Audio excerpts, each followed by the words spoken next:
झारखंड के विधानसभा परिसर में विरोध प्रदर्शन हो रहा था। बिल्कुल नाटकीय अंदाज था, जहां एक ओर सत्तारूढ़ पार्टी कांग्रेस के सभी नेता मंत्री विधायक बैठकर प्रदर्शन कर रहे थे, तो वहीं गेट के दूसरी ओर भारतीय जनता पार्टी के नेता और पदाधिकारी पहुंचे हुए थे, जहां से विरोध प्रदर्शन किया जा रहा था। जहां कांग्रेस भाजपा के विरुद्ध नारेबाजी कर रही थी, तो वहीं भाजपा कांग्रेस के विरुद्ध नारेबाजी कर रही थी। और इस प्रदर्शन के बीच जो फासला था वो सिर्फ गेट का फासला था। विधानसभा परिसर में जो गेट नंबर 2 है, उस गेट नंबर 2 के बाहर भारतीय जनता पार्टी के नेताओं का जमावड़ा था, तो गेट के अंदर विधानसभा परिसर में सत्तारूढ़ पार्टी कांग्रेस के नेताओं का जमावड़ा था। ज़बरदस्त तरीके से आज विरोध प्रदर्शन हुआ और एक तरह से नाटकीय अंदाज देखा गया।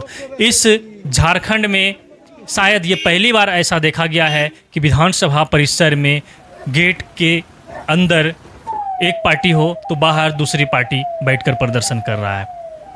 खैर वो बात अलग है, लेकिन जो ये प्रदर्शन हुआ, ये प्रदर्शन क्यों हुआ वो भी आपको ज़रूर जानना चाहिए।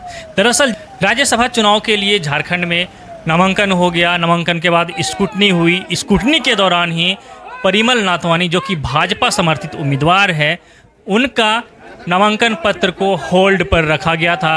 उन्हें ये नहीं बताया गया था कि आपका नामांकन पत्र सही है या फिर गलत है। डार्क में रखा गया था, जिस बात से भाजपा के नेता और कार्यकर्ताओं में गुस्सा देखा गया और सभी ने जाकर इसके लिए विरोध प्रदर्शन किया। जब बाबूलाल मरांडी ने अपना बयान दिया, तब यह स्पष्ट हो पाया कि भाजपा कब विधानसभा परिसर के गेट के बाहर पहुंचा है, यानी भारतीय जनता पार्टी के जो नेता लोग हैं वो कब वहां प्रदर्शन करने पहुंचे। बाबूलाल मरांडी के दिए गए बयान के अनुसार पहले कांग्रेस पार्टी के तमाम विधायक, मंत्री, नेता, पदाधिकारी सभी जो है सुबह से ही विधानसभा परिसर में पहुंच गए थे और विधानसभा परिसर के अंदर गेट के पास बैठकर भारतीय जनता पार्टी के विरुद्ध नारेबाजी कर रहे थे और प्रदर्शन कर रहे थे। और जैसे ही इस बात की सूचना भारतीय जनता पार्टी के नेताओं को मिली और इस सूचना पर भारतीय जनता पार्टी के नेता भी आनन फानन में विधानसभा परिसर पहुंच गए। लेकिन तब तक विधानसभा परिसर में एंट्री करने के लिए जो गेट नंबर 2 था वो बंद हो चुका था और इसके बाद भारतीय जनता पार्टी के नेताओं को बाहर ही रुकना पड़ा, उन्हें बाहर ही रोक दिया गया। तब शुरू हुआ विरोध प्रदर्शन। एक तरफ गेट के बाहर जहां भारतीय जनता पार्टी, तो दूसरी ओर गेट के अंदर कांग्रेस पार्टी। दोनों ही पार्टियों के द्वारा एक दूसरे के विरुद्ध लगातार नारेबाजी की गई। हालांकि नारेबाजी इधर होती रही, तब तक स्क्रूटनी क्लियर हो गया। तब तक ये घोषणा हो गया कि परिमल नाथवानी का नामांकन पत्र सही है, अब वो चुनावी मैदान में हैं, चुनाव लड़ सकते हैं। और जैसे ही इसकी घोषणा हुई, वैसे ही भारतीय जनता पार्टी के सभी नेता वहाँ से निकल लिए। कांग्रेस के नेताओं ने भी कल्टी मार ली और इस तरह से जो है विरोध प्रदर्शन वहीं खत्म हो गया। हालांकि कांग्रेस जो प्रदर्शन कर रही थी वो इसलिए कि मध्य प्रदेश में जो है कांग्रेस के उम्मीदवार जो राज्यसभा का चुनाव लड़ रही थी, उनका नामांकन पत्र रिजेक्ट कर दिया गया, जिसके विरोध में आज कांग्रेस द्वारा प्रदर्शन किया जा रहा था। तो ये जो था आज घटनाक्रम राजधानी रांची स्थित विधानसभा परिसर का। हालांकि हमने बाहर खड़े भारतीय जनता पार्टी के नेताओं से जानने का कोशिश किया कि चिलचिलाती धूप में खड़े होकर प्रदर्शन कर रहे हैं। हालांकि प्रदर्शन के दौरान ये मैसेज भी आ गया कि जिस बात को लेकर वो प्रदर्शन कर रहे थे उसकी बात को मान ली गई है। तब उनका क्या प्रतिक्रिया रहा वो भी सुनिए।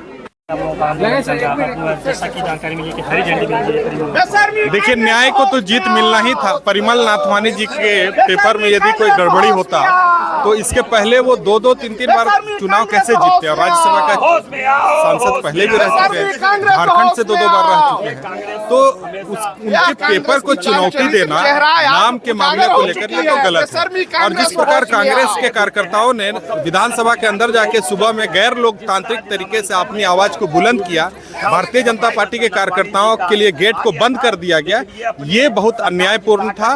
न्याय का जीत हुआ है। हम लोग इसको इस बात से देखते हैं कि जो भी पीठासीन पदाधिकारी हैं, जो भी चुनाव के लगे हुए लोग अधिकारी हैं, उन्होंने सत्य को जिताया है और असत्य को हराया है। उनको मैं अपनी ओर से बधाई देता हूँ। बीजेपी से उम्मीदवार है परिमल नाथवानी जी, क्या लग रहा है? देखिए, ये विधायक लोग अपना मत से राज्यसभा का सांसद चुनते हैं और जो भी जनप्रतिनिधि है झारखंड प्रदेश के, चाहे भारतीय जनता पार्टी के जनप्रतिनिधि हो या किसी दूसरे दल के जनप्रतिनिधि हो, झारखंड का सर्वांगीण विकास यदि कोई कर सकता है तो जिन्होंने झारखंड प्रदेश को बनाया है वही कर सकता है। आदरणीय अटल बिहारी वाजपेयी जी ने झारखंड नया राज्य बनाया था। भारतीय जनता पार्टी ही झारखंड को संवारेगा और झारखंड के विकास के लिए अंतर्मन की आवाज़ ऐसे जनप्रतिनिधियों को जरूर मिलेगा और 18 तारीख को अपने परिमल नाथवानी जी के पक्ष में वो अपने बहुमूल्य मतों का आशीर्वाद वो जरूर देंगे और वो जीतकर राज्यसभा में इस क्षेत्र का प्रतिनिधित्व करेंगे। आप लोगों ने कुछ देर पहले तक लगातार जो है अपना आवाज़ बुलंद किया, आखिरकार जो हरी झंडी मिल गई आपके समर्थित उम्मीदवार, क्या कहेंगे? ये लोकतंत्र की जीत है और कांग्रेस पार्टी हमेशा से सत्ता का दुरुपयोग करके कांग्रेसी कार्यकर्ताओं के द्वारा यहाँ पे गुंडागर्दी करने का काम किया। उसी का प्रतिरोध भारतीय जनता पार्टी के कार्यकर्ताओं ने सठे साठ्यम समाचरित के रूप में दिया और कांग्रेस के कार्यकर्ता यहाँ से भाग खड़े हुए और आखिर उनकी हार भी हो गई। ये झूठ के बुनियाद पे ये झारखंड को बरगलाना कांग्रेस पार्टी की पुरानी फितरत रही है। इसमें तो आप लोगों की जीत हुई, लेकिन क्या लग रहा है आपके पास पर्याप्त संख्या है?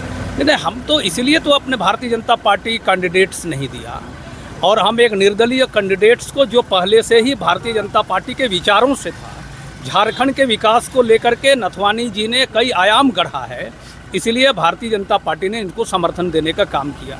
लेकिन कांग्रेस पार्टी ने लोकतंत्र की हत्या करने के लिए उसी पर ध्यान केंद्रित करते हुए यहाँ पे गुंडागर्दी और तानाशाही रवैया अपनाने का जो कुत्सित प्रयास किया, भारतीय जनता पार्टी के कार्यकर्ताओं ने उसे नाकाम करने का काम किया। तो आपने सुना कि भारतीय जनता पार्टी के नेताओं ने प्रदर्शन के दौरान क्या कुछ मांग रखी थी और प्रदर्शन के क्रम में ही उनकी मांगें पूरी हो गई।